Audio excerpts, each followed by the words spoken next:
अस्सलाम वालेकुम। अॼु असां पढ़ंदासीं सिंध लैंड रेवेन्यू एक्ट 1967 जो चैप्टर नंबर 10 जेको असां ॿुधाए थो सर्वेज़ एंड बाउंड्रीज़।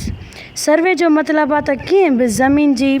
माप करणु ऐं बाउंड्रीज़ जो मतिलबु आहे कीअं बि ज़मीन जी हदबंदी करणु त केतिरी ज़मीन कंहिंजी आहे। सेक्शन नंबर 116 रेवेन्यू सर्वे में be introduced by board of revenue in any part of province. का बि अहिड़ी ज़मीन जी माप थी कजे रेवेन्यू जे लिहाज़ सां, मतिलबु लैंड मां रेवेन्यू वरितो वञे, ज़मीन मां ढल या टैक्स वरितो वञे, उन लिहाज़ सां बोर्ड ऑफ रेवेन्यू खे अथॉरिटी आहे त सूबे जे मतिलबु सिंध सूबे जे कहिड़े हिसे में कीअं बि ज़मीन जी माप वग़ैरह करे सघे थो। सब सेक्शन 1 थो ॾसे त बोर्ड ऑफ रेवेन्यू खे इख्तियार आहे जॾहिं बि उहो बहितर सम्झे, जल्द सम्झे त बोर्ड ऑफ रेवेन्यू डायरेक्शन ॾेई सघे थो नोटिफिकेशन जे थ्रू त कहिड़े ज़मीन जी सर्वे थियणु घुरिजे सूबे जे, भले कहिड़े बि जाइ ते का बि ज़मीन हुजे त उन लिहाज़ सां सर्वे थींदी, माप थींदी त ॾिठो वञे त केतिरी ज़मीन आहे त उन सां ओतिरो जेको सो लैंड जो रेवेन्यू रखियो वेंदो। कंहिं बि रिकॉर्ड ऑफ राइट खे प्रिपेयर करण जे लाइ, मतिलबु ॾिसण जे लाइ त कहिड़ी ज़मीन जो ओनर कहिड़ो आहे, कॾहिं ट्रांसफ़र थी उन ज़मीन जो तादाद उन जे लाइ, या को बि अहिड़ो मसइलो थो थिए ज़मीन जो वेदर रेवेन्यू हुजे, रिकॉर्ड हुजे, या अहिड़ो को बि मसइलो थो थिए उन जे लाइ बोर्ड ऑफ रेवेन्यू खे इख्तियार आहे त नोटिफिकेशन थ्रू ॿुधाए सघे थो त कीअं बि सूबे जी कीअं बि ज़मीन ते जेको सो सर्वे कई वञे, मतिलबु माप कई वञे, ऐं उन सर्वे खे चइबो आहे रेवेन्यू सर्वे। सब सेक्शन 2 थो ॾिसे त जेका बि रेवेन्यू सर्वे थींदी उहा कंहिं बि ॻोठ जी ज़मीन ते थी सघे थी, नंढे शहर मतिलबु टाउन में बि उहा सर्वे थी सघे थी, कंहिं शहर में बि जेको सो ज़मीन जी का बि ज़मीन जो न सर्वे थी सघे थी, या ॿी का बि अहिड़ी ज़मीन जेका नोटिफिकेशन में लिखियलु आहे त हिन ज़मीन जी जेको आहे सो तव्हां सर्वे कयो, मतिलबु माप कयो।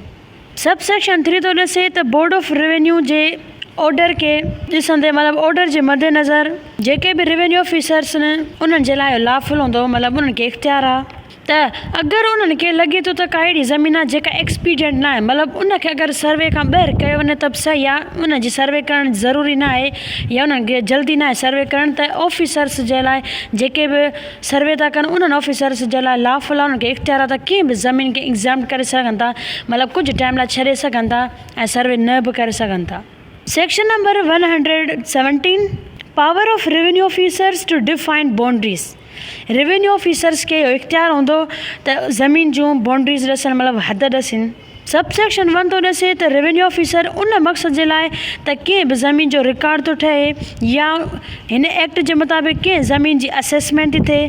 मतिलबु ॾिठो थो वञे त हिन ज़मीन मां केतिरो लैंड रेवेन्यू वरितो वञे, या जेकॾहिं को बि अहिड़ो माण्हू आहे जेको कंहिं ज़मीन सां इंट्रस्ट थो रखे, फ़ाइदो थो रखे, उहो अगरि एप्लीकेशन थो ॾिए रेवेन्यू ऑफिसर्स खे त बाद में रेवेन्यू ऑफिसर्स खे इख्तियार आहे त अगरि हिकिड़ी दे आहे त उन जी हदबंदी कंदा, उन जी लिमिट्स कंदा त हिकु दे केतिरी आहे, या हिकु दे ते होल्डिंग्स केतिरा आहिनि, मतिलबु ओनर्स जा कब्ज़ा केतिरा आहिनि, मतिलबु हिकु हिकु ज़मीन जो केतिरो हिसो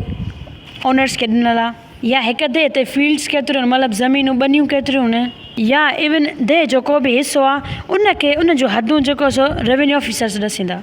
उन्हनि शर्तुनि में जॾहिं उन्हनि खे रिकॉर्ड ठाहिणो हुजे, जॾहिं उनखे असेसमेंट करणी हुजे, या को बि इंट्रस्टेड पार्टी उन्हनि खे एप्लीकेशन थी ॾिए, ऐं उन्हनि जेके बि बाउंड्रीज़ लॻाईंदा रेवेन्यू ऑफिसर्स उन्हनि खे वाज़े करण जे लाइ को बि जेको सो निशान हणी सघनि था उन्हनि हदुनि ते, मिसाल तौरु पथर वग़ैरह जो को निशान, या त उन निशान खे रिपेयर बि करे सघनि था, मतिलबु नवां सां उनखे निर्वार करे सघनि था। सब सेक्शन 2 कंहिं बि ज़मीन जी हदबंदी ॿुधाइण वक़्तु जेको सा हाणे सब सेक्शन 1 में ॾसियो आहे त रेवेन्यू ऑफिसर कंहिं बि उन ज़मीन ते जंहिं ज़मीन जे अॻे जेको सो हदबंदी या को निशान कंहिं कोर्ट जे ऑर्डर ॾिनो आहे, या कंहिं रेवेन्यू ऑफिसर अॻे ई ॾेई छॾियो आहे, या को फॉरेस्ट सेटलमेंट ऑफिसर आहे ऐं उन ऑफिसर जी उहा अथॉरिटी ॾिनल आहे फॉरेस्ट एक्ट 1927 जे अंदरि, त भले को बि ऑफिसर हुजे, का बि कोर्ट हुजे, उन जे बावजूद बि को बि रेवेन्यू ऑफिसर जेको आहे सो ॿीहर अॻे निशान वग़ैरह लॻाए सघे थो कंहिं बि ज़मीन जी बाउंड्री हदबंदी लाइ। ऐं अगरि का बि बाउंड्री आहे उहा ऑलरेडी सेटअप थी आहे, ऑर्डर जे थ्रू कोर्ट ऑर्डर कयो आहे, या ॿियो को बि ऑफिसर थो करे डिमार्केशन या बाउंड्री वग़ैरह लॻाए थो, हद थो लॻाए, त उनखे रेवेन्यू ऑफिसर जेको न्यू रेवेन्यू ऑफिसर हाणे जेको आहे सो रिसेंटली कंहिं बि ज़मीन जी लिमिट्स थो वाज़े करे त हीअ ज़मीन केतिरी आहे त उनखे रीस्टोर करे सघे थो, मतिलबु वापसि हदूं वग़ैरह वठी सघे थो, उनखे पावर आहे।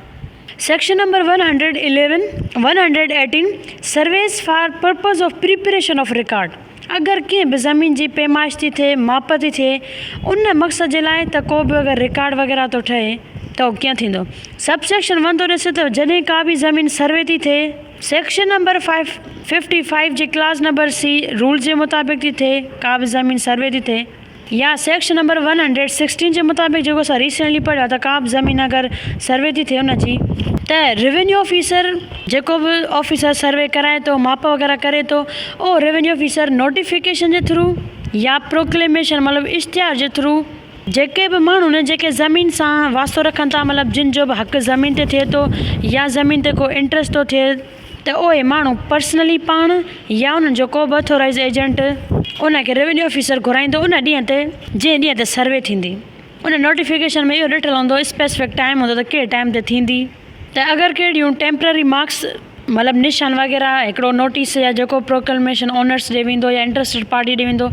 उन में टेम्पररी बेसिस ते मार्क्स निशान वग़ैरह लॻाइबा त हिन ज़मीन ते तव्हांजा हीअ निशान लॻाइजनि था ऐं हीअ जेके राइट्स तव्हांजा हेतिरी हद ताईं लॻाइजनि था या कंहिं को इंट्रस्ट आहे त हीअं थियनि था। अगरि जेकॾहिं हिननि मार्क्स जे लिहाज़ सां को बि कमेंट आहे या का बि अगरि ॻाल्हि आहे त तव्हां जेको सो पर्सनली अचो या को एजेंट अचे। सब सेक्शन 2 अगरि कहिड़ो पर्सन आहे जंहिंखे नोटिस मोकिलियो वियो आहे या इश्तिहार जे थ्रू हुनखे आगाह कयो वियो आहे, अगरि उहो पर्सन इंट्रस्टेड या हुनजो अथोराइज़ एजेंट नथो अचे त बाद में उहो पर्सन जेको सो लाइबल हूंदो। जेको बि रेवेन्यू ऑफिसर खे बहितर लॻे थो न त फाइन लॻाए सघे थो, पर फाइन 50 खां मथे न हुजे। Section number 119 assistance to be given by holders and others in the measurement और क्लासिफिकेशन ऑफ लैंड्स, जंहिंजो मतिलबु आहे त जेके बि ज़मीन जा होल्डर्स न जिन जो बि ज़मीन ते कब्ज़ो आहे, पोज़ेशन आहे, या ॿिया जेके बि माण्हू जेके ज़मीन सां वास्तो था रखनि, उहे रेवेन्यू ऑफिसर खे माप करण वक़्तु मदद ॾींदा या ज़मीन जी जेका दर्जाबंदी करण जे लाइ त कहिड़ी किंजी आहे कहिड़ी ज़मीन आहे, उन वक़्तु होल्डर्स जो इहो ड्यूटी आहे त असिस्टेंट ॾींदा मतिलबु मदद ॾींदा। सब सेक्शन 1 थो ॾिसे त इहो रेवेन्यू ऑफिसर खे इख्तियार आहे त सभिनी लैंड ओनर्स खे घुराए ऐं ॿिया बि उहे माण्हू जिन जो ज़मीन सां को बि मुफ़ाद आहे इंट्रस्ट वग़ैरह आहे त उहे माप करण वक़्तु मदद ॾियनि रेवेन्यू ऑफिसर खे, या त जेका बि क्लासिफिकेशन जेका ज़मीन जी थींदी दर्जाबंदी करण जे लाइ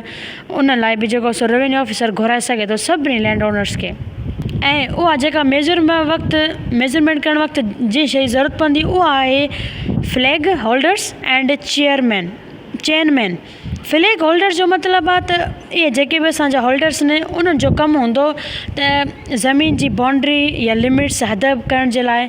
हिकिड़ियूं नंढियूं झंडियूं हूंदियूं आहिनि त उहे मतिलबु रखबियूं आहिनि हदबंदियुनि जे लाइ त हीअ ज़मीन केतिरी कीअं थी थिए, उन्हनि झंडियुनि खे ओनर्स झलींदा उहे लॻाईंदा उन्हनि जो कमु आहे। ऐं चेनमैन जो मतिलबु आहे पहिरियां जेको सो हिकिड़ी 1 फुट जी ज़ंजीर अगरि जेकॾहिं 20 फुटनि जी ज़ंजीर थी यूज़ कजे त हर हिकु फुट खां पोइ ज़ंजीर में नंढिड़ो गोलड़ो हूंदो, उहा माना पहिरियां ज़ंजीर यूज़ कई वेंदी कीअं बि ज़मीन खे मापण जे लाइ। हाणे असां हुनखे फीथ जे थ्रू जेको ज़मीन खे मापींदा आहियूं त उहे माण्हू बि असांजा लैंड ओनर्स उन शइ में बि हेल्प आउट कराईंदा रेवेन्यू ऑफिसर खे त ज़मीन खे जेको सो फुटनि में मापियो वञे, ज़मीन ते झंडियूं वग़ैरह लॻाई वञनि। ऐं अगरि जेकॾहिं ओनर्स खां अलावा कंहिं ॿियनि पर्सन जो माण्हुनि जो कमु थो थिए त ओनर्स बाउंड न नेसेसरी आहे त उहे रेवेन्यू ऑफिसर खे मुहैया कनि की अहिड़ा सुठा माण्हू एक्टिव माण्हू हुजनि जेके अहिड़ो कमु करे सघनि त झंडियूं कीअं लॻाइजनि, कीअं ज़मीन जी माप कीअं कजे। सब सेक्शन 2 थो ॾिसे अगरि जेकॾहिं ओनर्स फेल था वञनि, अहिड़ा माण्हू नथा ॾियनि जेके फ्लैग होल्डर्स हुजनि, चेनमैन मतिलबु उन्हनि खे जी नॉलेज वग़ैरह न आहे उहे सही कमु नथा कनि, या जेकॾहिं जेतिरो तादाद फ्लैग होल्डर्स या चेनमैन जो खपे ओतिरो न आहे ऐं रेवेन्यू ऑफिसर खे ज़रूरत थी पइजे त को बि मज़दूर पैसनि वग़ैरह ते एम्प्लॉय थो करे, उन्हनि मक़सद लाइ जेको फ्लैग होल्डर आहे चेनमैन आहे त जेको बि माण्हू जेके हायर थिया एम्प्लॉयर हुया, जेको बि उन्हनि शयुनि में कमु वग़ैरह लाइ को बि ख़र्च वग़ैरह यूज़ थियो उहो सॼो लैंड ओनर्स खां ई वरितो वेंदो ख़र्च। ऐं उहो ईअं ख़र्च हूंदो ॼण त लैंड रेवेन्यू जा एरियर्स हुजनि, मतिलबु अनपेड हुजे ज़मीन जो tax. Section number 120 professional service. हिकिड़ो त सर्वे रेवेन्यू ऑफिसर कंदा आहिनि या विलेज ऑफिसर कंदा आहिनि। अगरि जेकॾहिं हिकिड़ा ॿिया माण्हू एजेंसी थी अचे कीअं बि ज़मीन खे जेको सो सुठे नमूने सर्वे थी करे माप थी करे त इहे कहिड़ा हूंदा। सब सेक्शन 1 थो ॾिसे अगरि जेकॾहिं ज़रूरत थी पए त कीअं बि ज़मीन जी सर्वे हिकिड़ी का बि एजेंसी करे पर रेवेन्यू ऑफिसर विलेज ऑफिसर न हुजनि त बाद में बोर्ड ऑफ रेवेन्यू हिकिड़ो छपाईंदी नोटिफिकेशन छपाईंदी, उन में इहे शयूं लिखंदी नंबर कहिड़ी ज़मीन जी सर्वे थी थिए ऐं ज़मीन जी सर्वे थी थिए उन सर्वे जी नेचर कहिड़ी आहे। नंबर बी, कहिड़ा जेका एजेंसी जा ऑफिसर्स हूंदा उन्हनि ऑफिसर्स जी कहिड़ी जेको आहे सो क्वालिफिकेशन हूंदी जेके कंहिं ज़मीन जी सर्वे कंदा। नंबर सी, उहे ऑफिसर कहिड़े क़िस्म जी बाउंड्री के निशान वग़ैरह हणंदा, पत्थर वग़ैरह रखंदा, उहो सॼो नोटिफिकेशन जे थ्रू पब्लिश कंदो बोर्ड ऑफ रेवेन्यू। सबसेक्शन 2, जेका बि नोटिफिकेशन जी तारीख़ थी थिए उन तारीख़ खां जेके बि ऑफिसर जेके असां प्रीवियस में ॾिसिया एजेंसी वारा हुया या ॿिया जेके बि माण्हू ऑर्डर जे मुताबिक़ कमु कंदा, मिसाल तौरु एजेंसी खे हेल्प आउट कंदा कंहिं बि ज़मीन जी सर्वे करण जे लाइ, त उन जा पावर्स ईअं हूंदा जीअं सेक्शन नंबर 30 में हिकिड़े रेवेन्यू ऑफिसर्स वटि पावर हूंदा आहिनि कंहिं बि ज़मीन जी बाउंड्री डिमार्केशन करण जे लाइ।